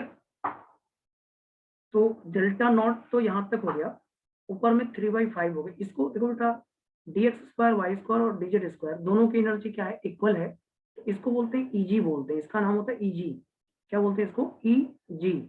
और 3 की एनर्जी सेम है, इसको बोलते हैं T2g। क्या बोलते हैं इसको? T2g। T2g का नाम होता है ट्रिपली डिजेनरेट डी ऑर्बिटल, और ईजी का मतलब होता है डबली डिजेनरेट डी ऑर्बिटल। 2 की एनर्जी सेम है ना, तो उसको ईजी बोलते हैं। और 3 की एनर्जी सेम है तो T2g। एक सेकंड बेटा, इसको लिखना है ट्रिपली degenerate D orbital, ट्रिपली degenerate D orbital. और ईजी का क्या मतलब होता है बेटा? डबली डिजेनरेट डी ऑर्बिटल, डबली डिजेनरेट डी ऑर्बिटल। इसको लिख लो पहले आप, यहाँ तक देख लो आप पहले, यहाँ तक आपको समझ में आया कुछ? सो वो डेल्टा नॉट का पूरा क्या लिखा है दिखा दीजिए। हाँ बेटा बोलो, क्या बोल रहा है? सो डेल्टा नॉट के ऑक्टाहेड्रल के बाद octahedral complex, delta not crystal field splitting energy of octahedral complex, और उसके बगल में लिखा है T2g ट्रिपली डिजेनरेट डी ऑर्बिटल, और Eg का मतलब है डबली डिजेनरेट डी ऑर्बिटल। T2g का मतलब ट्रिपली डिजेनरेट है, और Eg का मतलब डबली डिजेनरेट डी ऑर्बिटल है। अब इसी से कहानी पूरी बन जाएगी। देखो, अब अगर मान लो तुम्हें जैसे यहाँ पे क्या होता है, जब स्ट्रॉन्ग फील्ड लिगेंड होता है बेटा, जब स्ट्रॉन्ग फील्ड लिगेंड होता है, जो क्रिस्टल फील्ड स्प्लिटिंग एनर्जी का जो गैप है ना, वो बढ़ जाता है, ऐसे आ जाएगा, ठीक है। तो यहाँ पे 2 कहानी आती है, 2 कहानी सुनना मेरी बात, फिर मैं आगे लिखवाऊंगा उसको। पहले मेरी कहानी सुनो, जिसके कारण आपको वीवीटी का वो कंसेप्ट क्लियर हो जाएगा। क्या कंसेप्ट था ये समझ आ जाएगा आपको। पहले तो आपको T2g और Eg समझना था। T2g और Eg की बातें समझ में आया। Eg ऊपर वाले को बोल रहे हैं, Eg मतलब डबली डिजेनरेट को बोलते हैं, और T2g का मतलब होता है ट्रिपली डिजेनरेट, T4 ट्रिपली, और Eg को बोलते हैं डबली डिजेनरेट डी ऑर्बिटल, ओके। याद रहेगा आपको T2g एंड Eg, ओके। अब थोड़ा सा आते हैं, थोड़ी बातें और करते हैं, सुनिएगा। होता क्या है बेटा कि जब स्ट्रॉन्ग फील्ड लिगेंड होता है, तो जो Eg और T2g का जो गैप है ना, वो बढ़ जाता है। क्यों बढ़ जाता है? क्योंकि जब स्ट्रॉन्ग फील्ड लिगेंड होता है, तो उसके कारण डी ऑर्बिटल में रिपल्सन भी ज्यादा होता है। डी ऑर्बिटल में रिपल्सन भी ज्यादा होता है, तो अट्रैक्शन भी होता है, रिपल्सन भी होता है, तो रिपल्सन भी ज्यादा होता है, जिसके बेसिस पे ये वाला जो गैप है ना बेटा, वो बढ़ जाता है। ये वाला गैप क्या होता है? बढ़ जाता है। तो अगर ये गैप बढ़ गया, सोचने वाली बात है, अगर ये गैप बढ़ गया तो इसमें 2 केस होता है, एक होता है पेयरिंग एनर्जी और एक होता है क्रिस्टल फील्ड स्प्लिटिंग एनर्जी। तो जब स्ट्रॉन्ग फील्ड लिगेंड होता है, तो crystal field splitting energy more than होता है पेयरिंग एनर्जी से, समझ रहे हो? तो आपको अबव प्रिंसिपल याद आ रहा होगा। अबव प्रिंसिपल ये कहता है कि जिसकी एनर्जी कम है, इलेक्ट्रॉन पहले वहीं भरेगा, जिसकी एनर्जी ज्यादा है उसमें इलेक्ट्रॉन उसके बाद जाएगा। तो अबव प्रिंसिपल लग गया। अब आप खुद सोचिए, अगर आपको मान लीजिए D5 भरना है, और D5 में आपको SFL है, तो SFL में जाओगे तो आपको 1 2 3 भरोगे, फिर यहीं पे 4, यहीं पे 5 भरना पड़ जाएगा। ऊपर नहीं जा सकते, क्यों? क्योंकि पेयरिंग एनर्जी कम है, और जो कम होता है ना बेटा, उसमें पहले इलेक्ट्रॉन भरता है, जिसकी एनर्जी ज्यादा होती है उसमें इलेक्ट्रॉन बाद में जाता है। क्या बात समझ में आ रहा है मैं क्या कह रहा हूँ? ये बात समझ में आ रहा है? बोलो। Yes, sir. तो ये मैं बोल रहा हूँ कि dx² y² और dz² एक डबली डिजेनरेट डी ऑर्बिटल होता है, और dxy dz और dxz ट्रिपली डिजेनरेट डी ऑर्बिटल होता है। तो अगर मान लो D5 आ गया और SFL आ गया, क्या आ गया? D5 विथ SFL आ गया, तो उस केस में क्या होगा? हमें पेयरिंग कराना पड़ेगा, मतलब पेयरिंग एनर्जी कम हो जाता है, ठीक है। और अगर कोई D5 WFL आ गया, तो बेटा WFL में जो पेयरिंग एनर्जी होता है वो ज्यादा होता है CFAC से, इसलिए क्या करते हैं, इलेक्ट्रॉन को हम पेयरिंग नहीं कराते हैं। ये अबव प्रिंसिपल का कहना है बेटा, ये किसका कहना है, अबव प्रिंसिपल का। तो यहाँ दो केसेस ऑब्जर्व होगा। एक केस ये होगा, अगर if ligands are strong field ligand then pairing energy is less than crystal field splitting energy. It means pairing of electron take place, yes or no? Or in the case of weak field ligand, the pairing energy is more than delta naught. It means pairing of electron do not take place. है या नहीं? समझ में आया क्या बात था? वहां पे क्यों पेयरिंग कराते थे? अभी कुछ क्लियर हुआ? पेयरिंग क्यों कराते थे? Yes sir. यहाँ से ये पॉइंट इंक्लूडेड होता है। अभी मैं उस पॉइंट को लिखूंगा और फिर आपको समझाऊंगा, तो आपको समझ में आ जाएगा। आपको टेंशन की कोई जरूरत नहीं। यहाँ पे आप देख लीजिए, क्रिस्टल फील्ड स्प्लिटिंग एनर्जी कुछ ऐसा होता है। ऊपर वाला गैप +3/5 और -2/5 होता है। T2G -2/5 डेल्टा नॉट होता है, और EG जो होता है +3/5 डेल्टा नॉट। एक बार डायग्राम आप चेक कर लीजिए, क्योंकि इसी से हम आगे की कहानी पूरा कहेंगे। तो डायग्राम चेक कर लीजिए, और कोई बातें ज्यादा नहीं है इसमें, सिंपल सी बातें थी जो मैंने आपसे कही है। ओके, सिंपल सी बातें थी जो आपको कही गई है। एक बार आप लोग चेक कर लीजिए। अगर आपको कहीं पे डाउट लगता हो तो आप हमसे पूछ लीजिए, क्योंकि कंसेप्ट थोड़ा है, आसान है, समझा जा सकता है, मेरे हिसाब से समझा जा सकता है। ओके, चलिए फिर आइए, अब यहाँ पे दो केसेस बना देते हैं। अगर मैं बात करूं आपसे, तो अगर मैं बोलूं if approaching ligands are SFL, देखिएगा यहाँ पे मैं लिख रहा हूं इफ अप्रोचिंग लिगेंड्स, और मैंने ये पढ़ा दिया है कौन लिगेंड SFL है, अभी तो मैंने पढ़ा दिया है। उसके बाद एक और आपको बताएंगे, स्पेक्ट्रोकेमिकल सीरीज भी बताएंगे, तो आपको और टेंशन नहीं होगा, ट्रिक भी बताएंगे, कोई टेंशन नहीं होगा आपको। If approaching ligands are SFL, strong field ligand, if approaching ligands are strong field ligand, if approaching ligands are SFL, then pairing energy is less than crystal field। इस P मतलब pairing energy है। P का मतलब क्या है? pairing energy, और pairing energy क्या होगा? less than delta naught होगा। If approaching ligands are strong field ligand, then pairing energy less than crystal field splitting energy। Okay, तो इस केस में क्या हुआ? अगर पेयरिंग एनर्जी कम है ना बेटा, अबव प्रिंसिपल आपने पढ़ा हुआ है। अबव प्रिंसिपल क्या कहता है? जिसकी एनर्जी कम है उसमें इलेक्ट्रॉन पहले रखो, और जिसकी एनर्जी ज्यादा है उसमें इलेक्ट्रॉन बाद में। तो यहाँ पे आपको क्या करना चाहिए? Pairing of electron take place.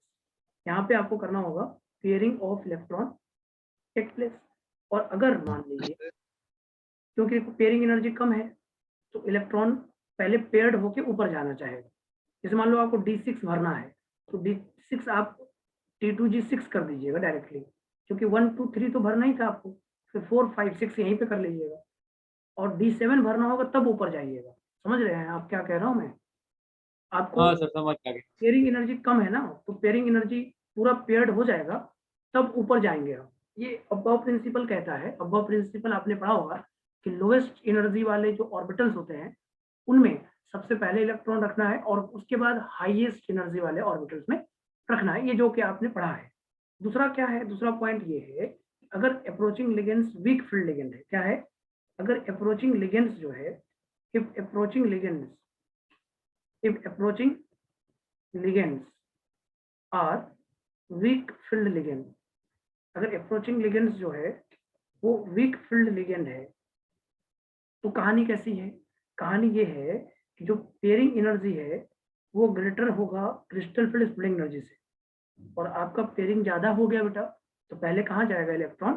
पहले ऊपर जाएगा, फिर पेयरिंग स्टार्ट होगा ना। ये समस्या खत्म हो जाएगा यहाँ पे। तो यहाँ पे आ जाएगा pairing of electron do not take place, pairing of electron do not take place, pairing of electron do not take place. Okay, is it clear और नॉट?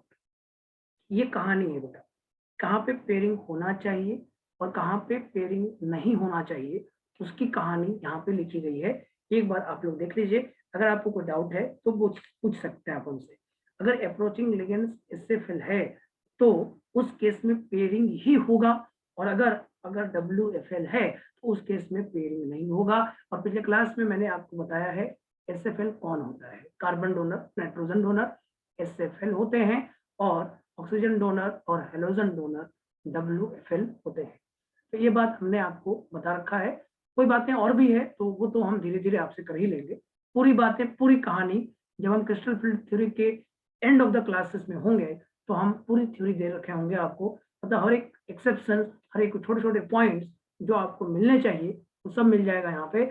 इसका मतलब हम एंड ऑफ द क्लास जिस दिन हम क्रिस्टल फील्ड थ्योरी में होंगे, क्योंकि मुझे क्रिस्टल फील्ड थ्योरी का पूरा एप्लीकेशन तक पढ़ाने में टोटल 3 क्लास लगता है, क्योंकि क्रिस्टल फील्ड थ्योरी एक बड़ा टॉपिक पार्ट होता है अपने कोऑर्डिनेशन कंपाउंड का। ये खत्म मतलब आप समझ लो कि क्रिस्टल आपका कोऑर्डिनेशन का मैक्सिमम पार्ट कवर हो जाता है। सबसे इंपॉर्टेंट ये 3 क्लास पूरा लेता हूं मैं।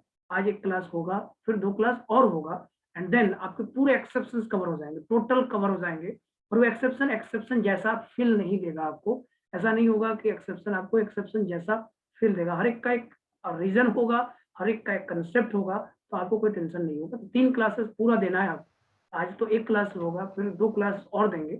कैसे नहीं आपका कंसेप्ट एडवांस हो जाएगा यहाँ पे क्रिस्टल थ्योरी के साथ। और उसके बाद आइसोमेरिज में भी 3 क्लासेस देना पड़ेगा, बस आपका कंप्लीट हो जाएगा आपका कोऑर्डिनेशन कंपाउंड। 3 क्लासेस पूरा उसमें भी लेंगे, क्योंकि पूरा ऑप्टिकल उसमें पढ़ाना रहता है, ऑप्टिकल, ज्योमेट्रिकल प्लस स्ट्रक्चरल। तो पूरा 3 क्लास वहां पे, 3 और 3 6 क्लास। आज 1 क्लास हो गया तो 5 class, total 5 class coordination compound खत्म हो जाएगा। 12 क्लास पूरा लगता है, 6 और 7 और 5 12 लेक्चर टोटल लगता है। 12 लेक्चर लगेगा, उससे कम तो नहीं लग सकता। ठीक है सर हाँ बोलिए। वो D5 D7 वाला जो एग्जांपल बताया था बस वो एक बार बोल दिए। अभी तो टेबल बनाने जा रहे हैं आप। अभी तो टेबल बनाएंगे तो आप अपने आप सब सीख जाइएगा। टेबल बनेगा, कंसेप्ट क्लियर हो जाएगा। अभी तो टेबल बनाने जा रहे हैं, बस हमने इतना अभी बात करी आपसे कि अगर लिगेंड SFL है तो पेयरिंग कराइएगा, अगर SFL नहीं है तो पेयरिंग मत कराइएगा। बस इतना कहानी। और ये कहानी तो मैं दोहरा चुका हूँ, ये कहानी तो मैंने दोहराया है आपसे, है या नहीं? सोचिए।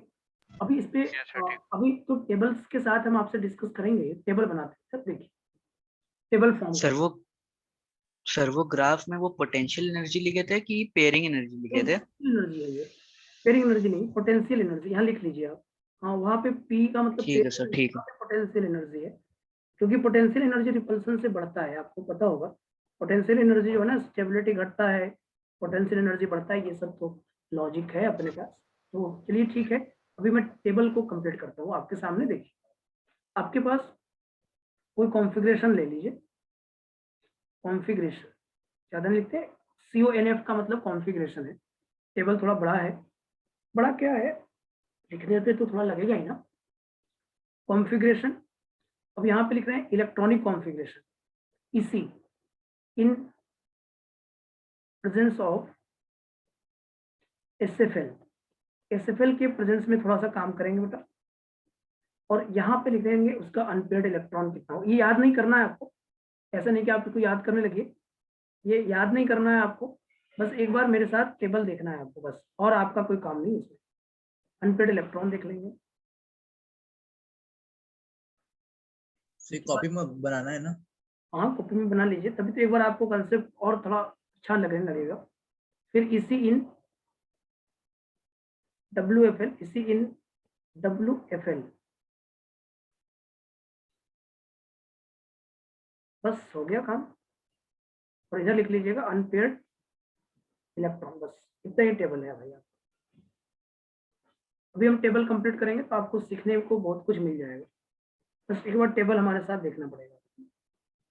आइए D1 कॉन्फ़िगरेशन की कहानी देखें और वो सब कंसेप्ट क्लियर हो जाएगा। जो जो चीजें आपने अभी तक याद करी है वो आपको यहाँ पे पूरा फील आएगा। देखो अगर मेरे पास कॉन्फ़िगरेशन D1 है, कौन सा है D1, कहानी कैसी होगी? यहाँ होएगा T2G1 EG0, T2G1 EG0 होगा, इन होगा भाई। T2G1 EG0 आप देखिए, dx by dy z dx है, पहले एक इलेक्ट्रॉन तो एक ही यस सर। इसमें अनपेयर्ड इलेक्ट्रॉन एक ही होगा, और वीक फील्ड में भी यही होगा, है कि नहीं होगा? T2G1 EG0 yes sir. एक ही होगा। D1 की कहानी तो एकदम क्लियर है भाई, D1 की कहानी में तो प्रॉब्लम ही नहीं। थोड़ा D2 की कहानी देखें। D2 में क्या लिखोगे आप? T2G2 EG0, और कुछ लोग इसको ऐसे भी लिख देते हैं, तो घबराइएगा नहीं। कुछ लोग मान लो इसको थोड़ा चालाकी करते हैं, T2G 110, एक ही बात है, T2G 110 यस सर, एक ही बात है।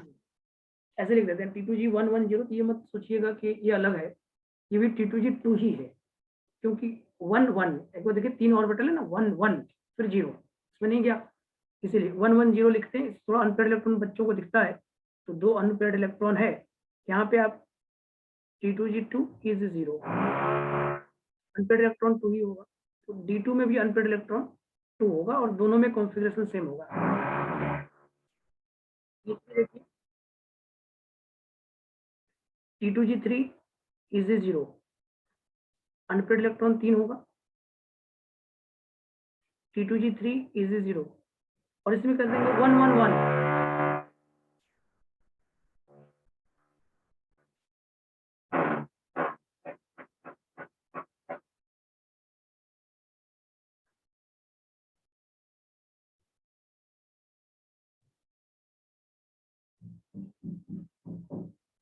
ठीक है, ये बात समझ में आया क्या? बोलो, यही में क्या यस सर। 111 लिख देंगे। Yes, sir.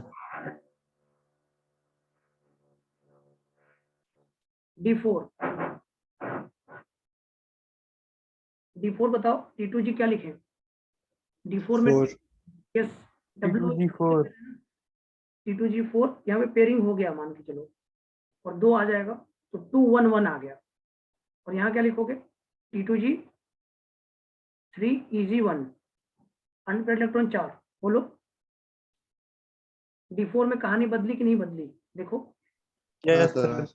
D4 में देखो, यहाँ क्या आएगा? T2G5 EG0, मान रहे हो ना, पेयरिंग करा रहे हैं।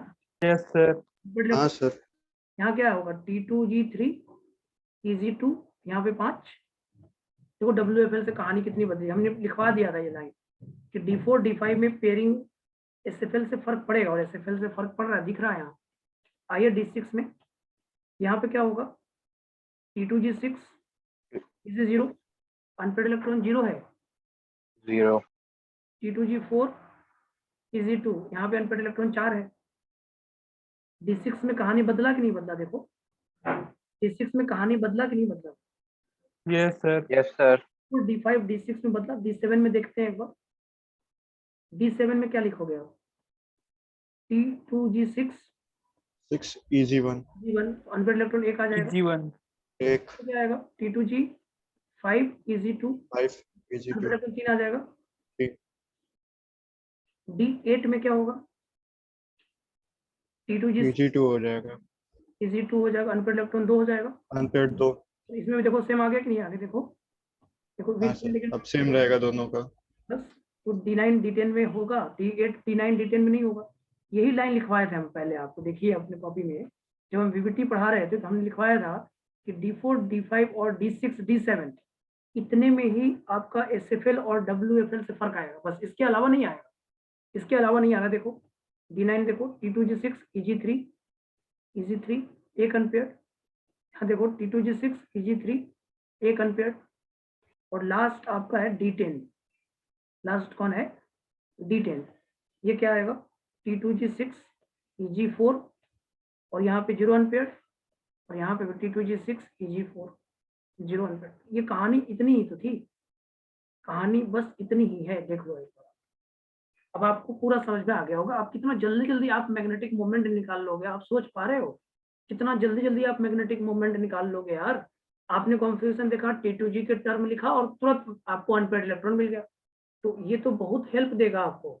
और जहां जहां पे EG खाली है ना, सबका आंसर D2sp3 भाई, जहां जहां तुमको EG खाली दिख रहा है सबका आंसर D2sp3 हाइब्रिडाइजेशन। EG खाली तो D2sp3, यस सर। और उस D में कौन से ऑर्बिटल्स होंगे? dx² y² और dz²। अगर आप कोई से पूछते हैं आपसे कि बताओ D2sp3 में कौन से ऑर्बिटल्स होते हैं, तो क्या नाम होगा? dx² y² और dz²। जहां जहां पे EG खाली सब में D2sp3, जैसे देखो D1 में D2sp3, D2 में D2sp3, D3 में D2sp3, D4 में D2sp3 विथ SFL, D5 में D2sp3 विथ SFL, D6 में D2sp3 विथ SFL और D7 की कहानी बाद में बताएं। D7 की कहानी बाद में, अभी D6 तक चलिए। D7 की कहानी में कुछ तो लॉजिक होगा ही, जैसे कि आपको कोऑर्डिनेशन नंबर 4 में D9 में हो रहा था, उसी तरह से D7 में SFL में कहानी बनेगा।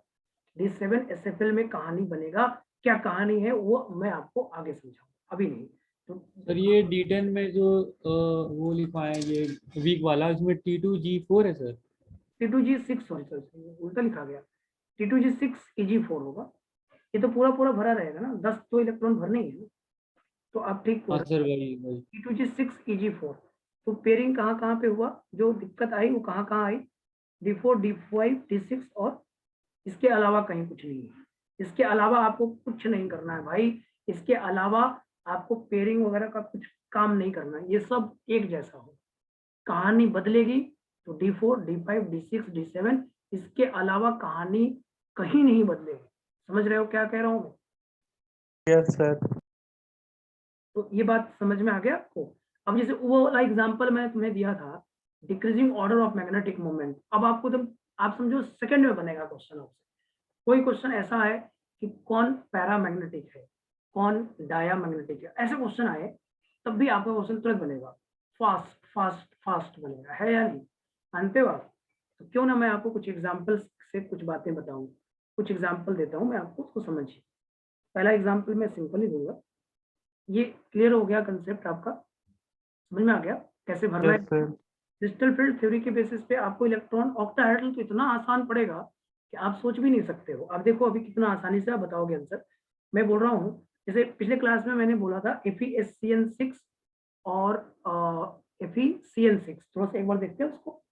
तो यहाँ पे मैंने लिखा था, सर अभी भले ही आपको आंसर याद हो, मैं मानता हूँ, लेकिन इससे आप बना के देखो, इससे बना के देखो आपको कितना जल्दी में बन जाएगा। अभी लिख रहा हूँ बेटा, वही वाला क्वेश्चन मैं आपको दोहरा रहा हूँ, इससे बना के देखना है, ठीक?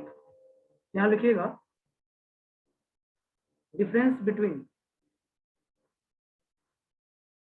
Magnetic moment of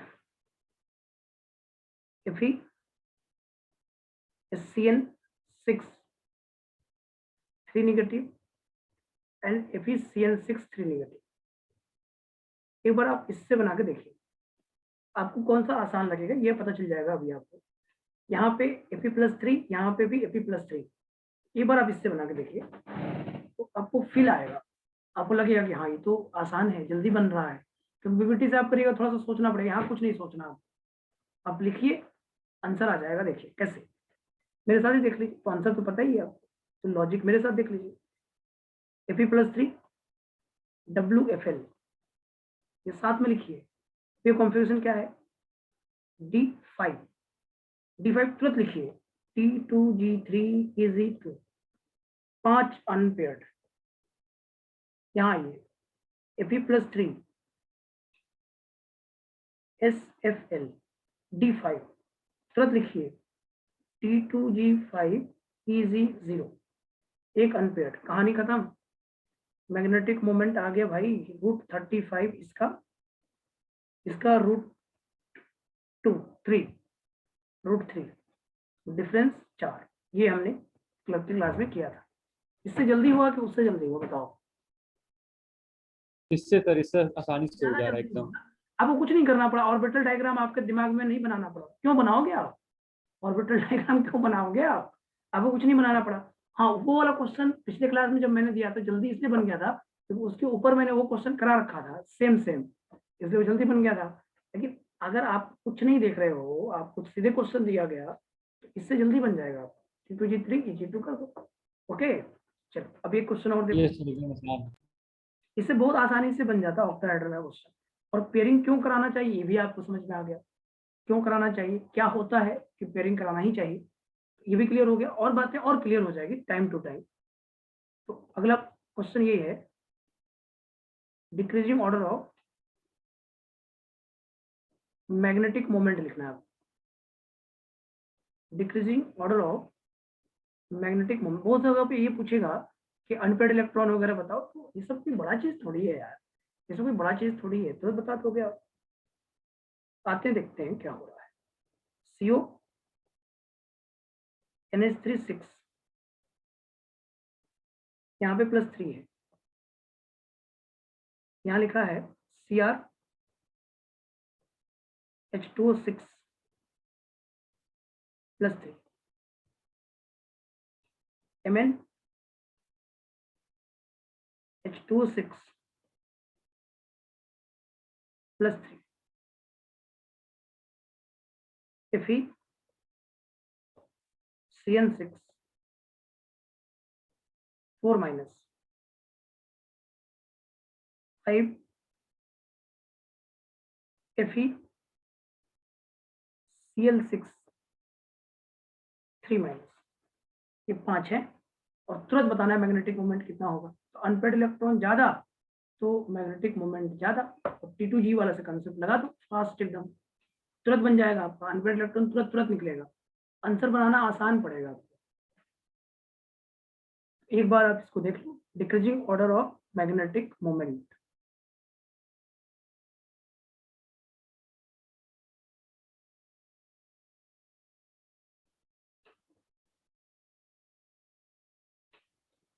one two three four 5 लिखा हुआ है। इसके बाद एक क्वेश्चन अच्छा देंगे, वो बनाएंगे आप, ठीक है।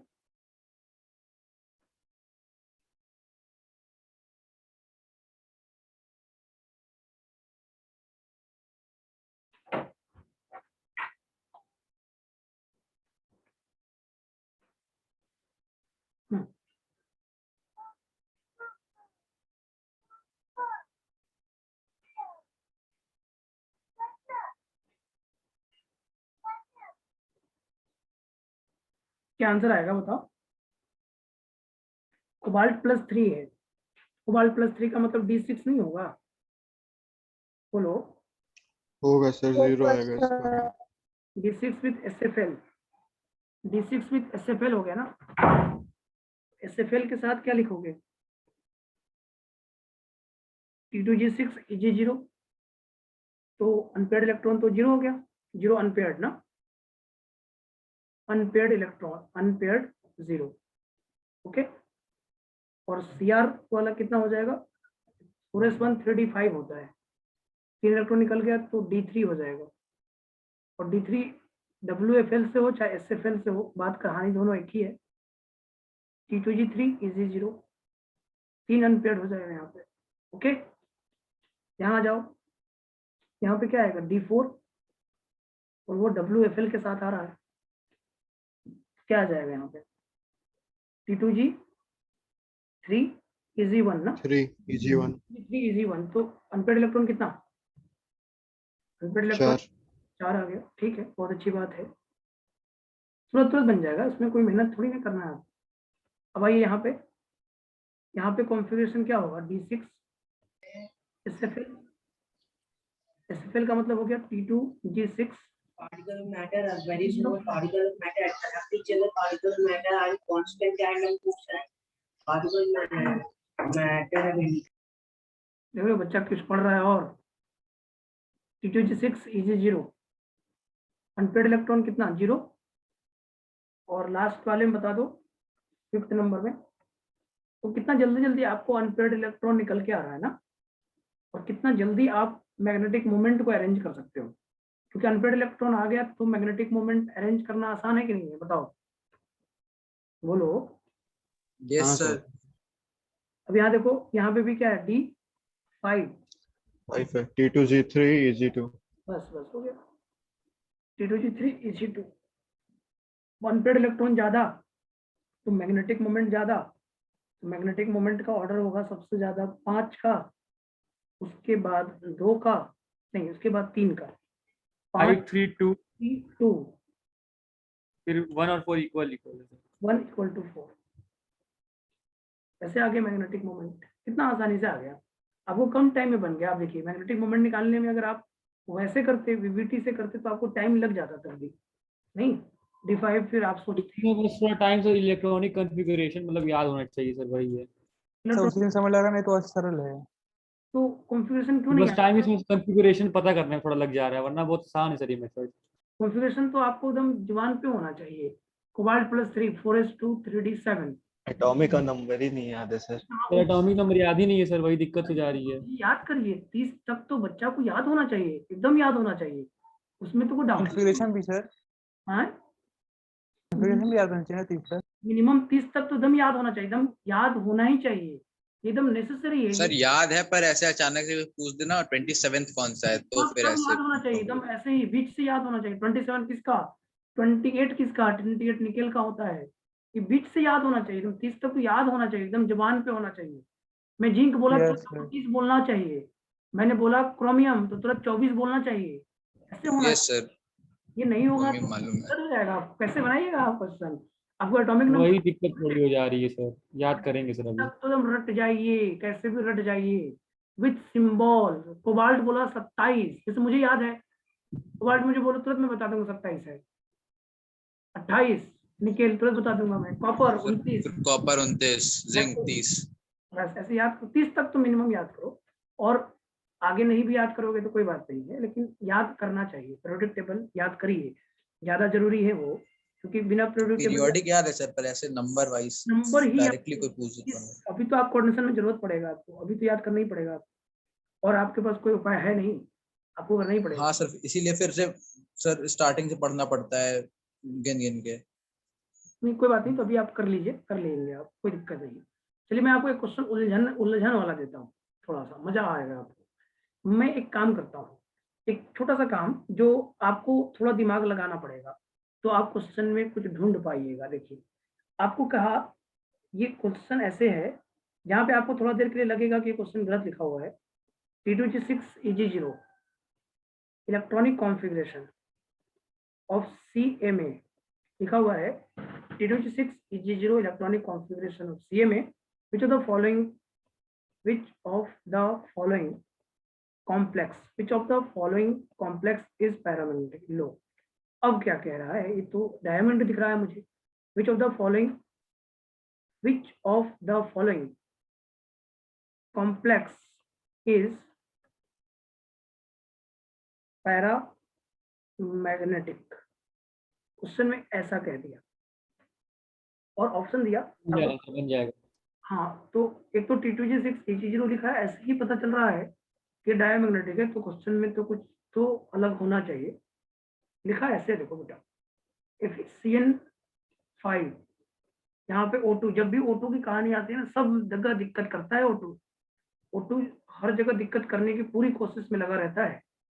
FeCN5O2 और इस पे चार्ज दिया है बेटा,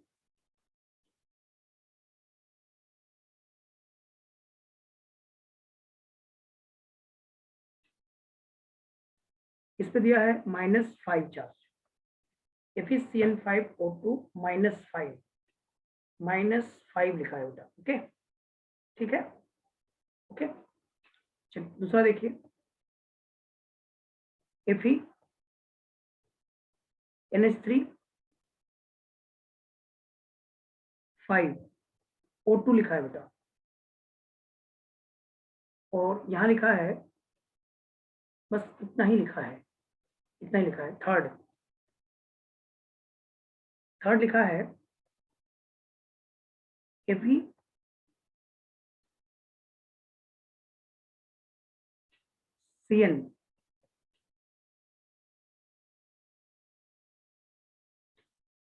यहाँ पे FeCN5 ही लिख लेना बेटा, FeCN5O2 और यहाँ पे 4 नेगेटिव कर लेना। और चौथा ऑप्शन है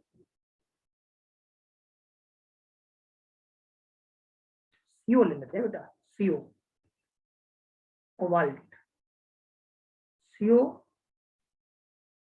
CN 5O2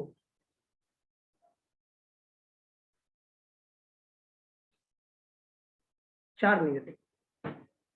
अब इसमें से सोचना है आपको, कौन है ऐसा जो है पैरामैग्नेटिक कॉम्प्लेक्स। इसको सोचो, आप सोचो। T2G6 EG0 दिया है, CMA का इलेक्ट्रॉनिक कॉन्फ़िगरेशन, तो क्या आंसर टिक करेंगे हम? T2G6 EG0 दिया है, तो उसी हिसाब से आपको इसको बैठाना पड़ेगा और आपको समझना पड़ेगा ये कॉम्प्लेक्स में से कौन सा ऐसा कॉम्प्लेक्स है जो पैरामैग्नेटिक है। तो इस पे होमवर्क आपको मैं दे दूंगा आज, ये वाला क्वेश्चन बस आप सर ये मल्टी करेक्ट है सर ये? हो सकता है मल्टी करेक्ट हो, आप बताइए आंसर, कोई दिक्कत नहीं, मल्टी करेक्ट से ही बता दीजिए आप। नहीं सर अभी किए नहीं, अभी देख रहे। ऐसे सिंगल करेक्ट का है क्वेश्चन है सर आपका, ये सिंगल करेक्ट में आपको बताना है, ठीक, सिंगल करेक्ट में आपको बताना है। तो ये ऑप्शन 4 है क्या? अच्छा एक चीज मुझे बताओ, जैसे आप गेस मत करो, बस पहली बात कुछ आप गेस कर रहे हो, मतलब गेस नहीं कर रहा हूँ सर। तो क्या option लॉजिक 4 तो लग ही रहा है। ये मतलब पहले चेक करें ना कौन सी स्पीशीज और चीज जानती है। सर तीसरा वाला आ रहा है, O पे माइनस O2 पे -1 आ रहा है। Third is the right answer, O2 पे -1 आ रहा है। देखो क्या किसी भी कॉम्प्लेक्स के पैरामैग्नेटिक में क्या सिर्फ सेंट्रल मेटल एटम ही रिस्पॉन्सिबल है, बताइए। No sir. नहीं सर, नहीं। तो सेंट्रल मेटल एटम के साथ ही साथ उसके कॉम्प्लेक्स में जितने लिगेंड है वो भी रिस्पॉन्सिबल है। तो लिगेंड, अब मुझे लिगेंड पे भी देखना पड़ेगा। सेंट्रल मेटल एटम का कॉन्फिगरेशन उसने फिक्स कर दिया है, इसका मतलब मुझे यहाँ पे आयरन पे चार्ज Fe+2 देखना पड़ेगा, तभी जाकर वो T2G6 Eg0 बनेगा। और मैं Fe+2 लाने में ये सोच पाया कि यहाँ पे O2 को 2- रखना पड़ेगा। O2 को 2 यस सर। 18 इलेक्ट्रॉन होता है, ये डायामैग्नेटिक होता है। सभी लिगेंड डायामैग्नेटिक, Cn- 14 इलेक्ट्रॉन होता है, डायामैग्नेटिक होता है। Cn- भी डायामैग्नेटिक है, O2 2- भी डायामैग्नेटिक, और आयरन खुद में डायामैग्नेटिक है। तो all are diamagnetic, so answer first तो नहीं होगा। आइए दूसरे पे, फिर मैंने वही सोचा कि भाई T2G6 Eg0 बनाना है तो Fe+2 होना चाहिए। उस बेसिस पे फिर से मुझे दिख रहा है O2 2- होना चाहिए। अमोनिया अपने आप में डाया है, अमोनिया में कोई अनपेयर्ड इलेक्ट्रॉन नहीं होता है, तो इसके बेसिस पे ये भी लिगेंड जितने हैं वो सभी क्या है, 18 इलेक्ट्रॉन इसमें भी है, और अमोनिया भी डाया है, आयरन भी डाया है, आंसर नहीं है। फिर मैंने देखा अगला, यहाँ पे Fe+2 दिखा, बट O2 के -1 से दिख रहा है Fe+2, मतलब ये 17 इलेक्ट्रॉन है। इसका मतलब यहाँ पे O2 कैसा है, पैरा है, और कोई एक हो गया पैरा तो पैरामैग्नेटिक ही कहलाता है, आंसर थर्ड होगा। फोर्थ देखो, फोर्थ में मैंने देखा कोबाल्ट+3 लाना है, तो कोबाल्ट+3 लाने के लिए O2 पे 2- करना ही पड़ेगा। 2- करोगे तो 18 इलेक्ट्रॉन हो गए, ये भी डाया, Cn- खुद में डाया होता है, कोबाल्ट+3 खुद डाया हो गया, ऑल आर डायामैग्नेटिक, तो आंसर 4 तो नहीं होगा, थर्ड आंसर ही होगा, 3 आंसर होगा। क्योंकि किसी भी कॉम्प्लेक्स के पैरामैग्नेटिक और डायामैग्नेटिक में जितना CMA रिस्पॉन्सिबल है उतना ही आपका लिगेंड भी रिस्पॉन्सिबल है। अगर ऑल लिगेंड्स डाया है और CMA भी डाया आ गया तो ओवरऑल कॉम्प्लेक्स डायामैग्नेटिक होता है। अगर कॉम्प्लेक्स में कोई लिगेंड पैरा है और जो उसका CMA है वो डाया है, ओवरऑल कॉम्प्लेक्स पैरामैग्नेटिक होता है। तो पैरामैग्नेटिक और डायामैग्नेटिक देखने के लिए सिर्फ सेंट्रल मेटल एटम को नहीं देखना है, बल्कि ओवरऑल देखना होता है। अगर कोई भी पूछता है कि कौन सा कॉम्प्लेक्स पैरामैग्नेटिक है तो उसमें लिगेंड को भी देखना चाहिए।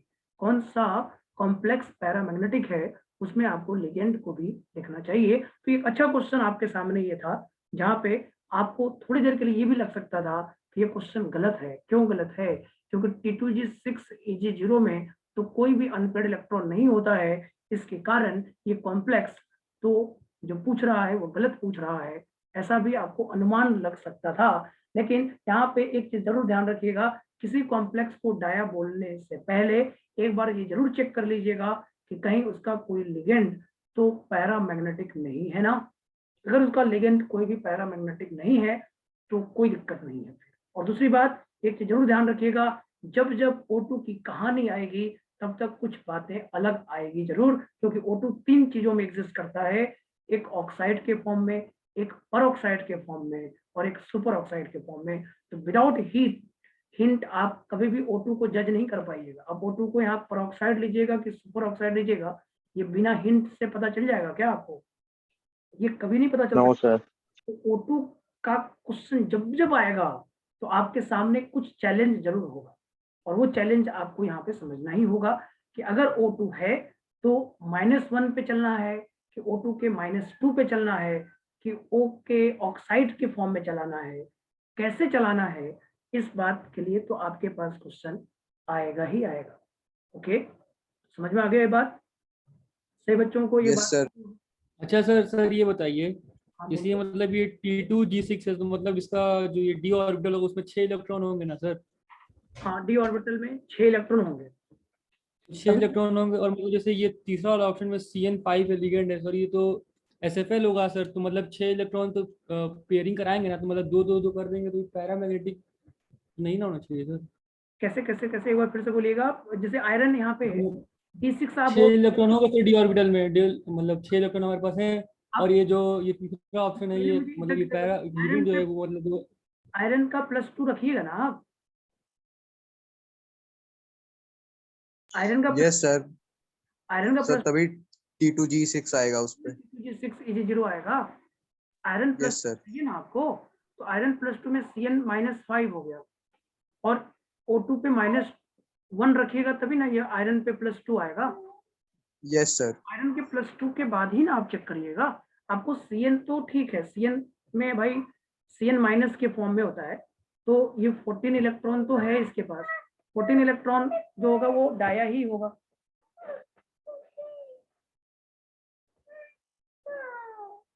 समझ में आया ये बात? अब प्रभास क्या बोल रहे थे? मैं समझ यही जो पाया आपसे। अब मुझे बताइए और क्या डाउट आपको हो रहा है प्रभास? जैसे मतलब बोलो बोलो, मैं सुन रहा हूँ, बोलो। D6 लिखेंगे ना? हाँ, तो D6 कॉन्फ़िगरेशन लिखेंगे, सही बात है।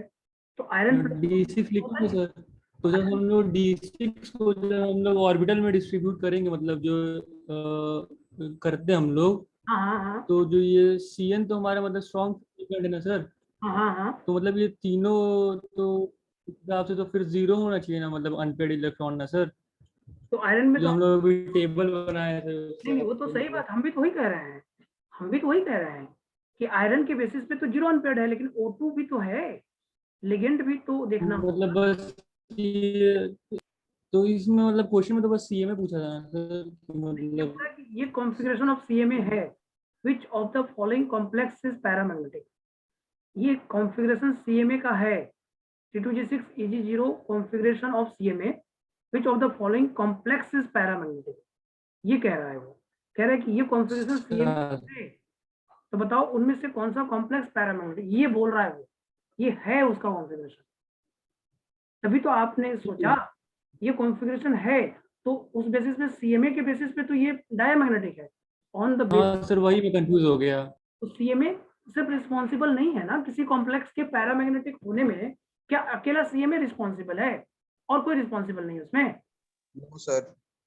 सीधी सी बात, एक सब और है। रिस्पॉन्सिबल है उसमें, जितने लोग हैं सब अरे responsible ये हैं। सब जितने हैं सब हैं। आपको सोचा लिगेंड भी तो, अगर लिगेंड पैरा हो जाएगा तो क्या आप कॉम्प्लेक्स पैरा नहीं बोलिएगा? आप अगर सोचिए, अगर आपका CMA बोलेंगे सर। सीधी बात है, ये तरीका होता है, ये तरीका है भाई। और ये कहानी तभी उठेगी, ये कहानी ज्यादातर तभी उठेगी जब वो लिगेंड में O2 होगा, तभी उठेगा ये कहानी।